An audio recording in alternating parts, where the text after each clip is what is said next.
Yeah. Don't look up your life expectancy. Don't look up your life expectancy.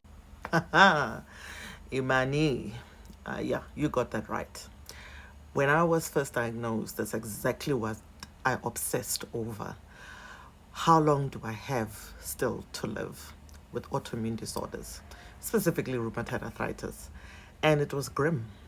And I was just gripped with anxiety, knowing that what inflammation does to the body, and inflammation throughout your body, throughout all the joints, and what long-term inflammation does to the body, possibilities of getting heart attacks, lung infections, kidney problems, liver problems. I mean, I was really myself. And then to then get another diagnosis later on of fibromyalgia, it really was grim. And I needed to remind myself to stop doing that.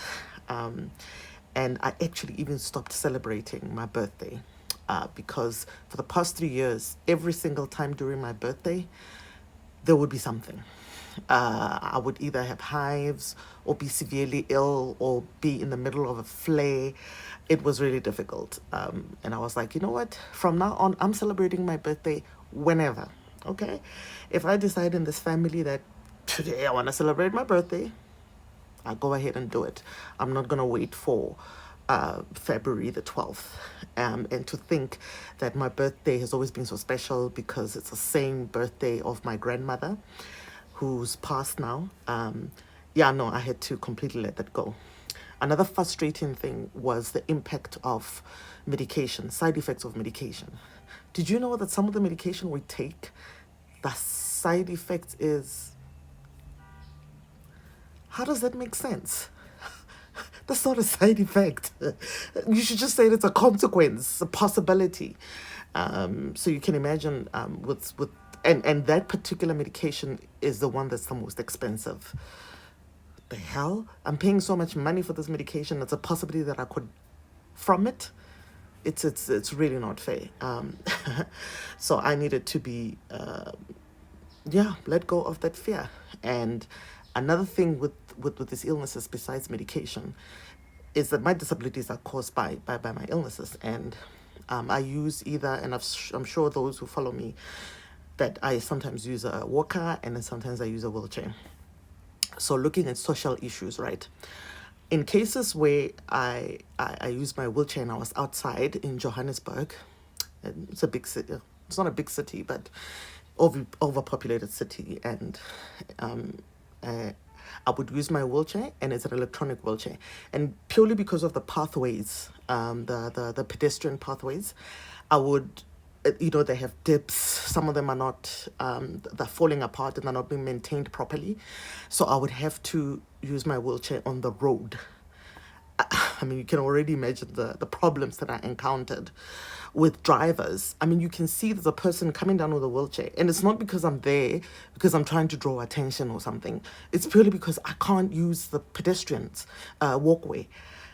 And people would not be careful with that driving. I've had situations where there would be a car zooming so fast next to me. Like, come on, you can see I'm in a wheelchair. And I don't have much of a choice of where I can maneuver the wheelchair. Anyway, another one with a walker. I remember when I was first started off, my first mobility aid were sticks. And then the sticks were not proper for me, and I got a walker, which before I got the wheelchair, but now I use them interchangeably. Got a walker, and then I was at work, and then I remember some of my work colleagues were like, no, let's go get lunch. And I didn't feel hungry at the time, but then after an hour I'm like, no man, I really wish I had gone. And I'm like, no, let me go and get something, outside. And right there I was gripped with fear. Like, oh my goodness, I'm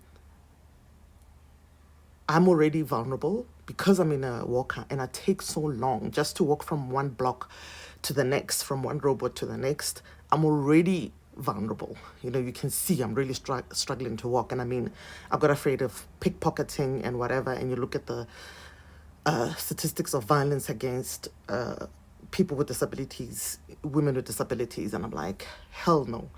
I'm not going to be walking with a wheelchair looking like this outside.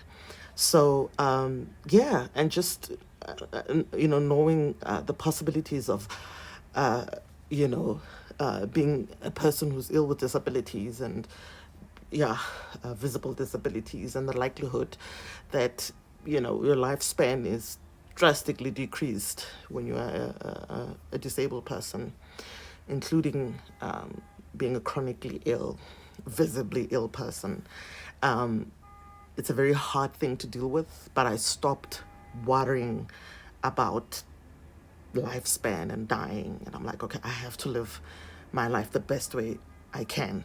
I can't be thinking too much about that. It stops me from living. Yeah. Thanks.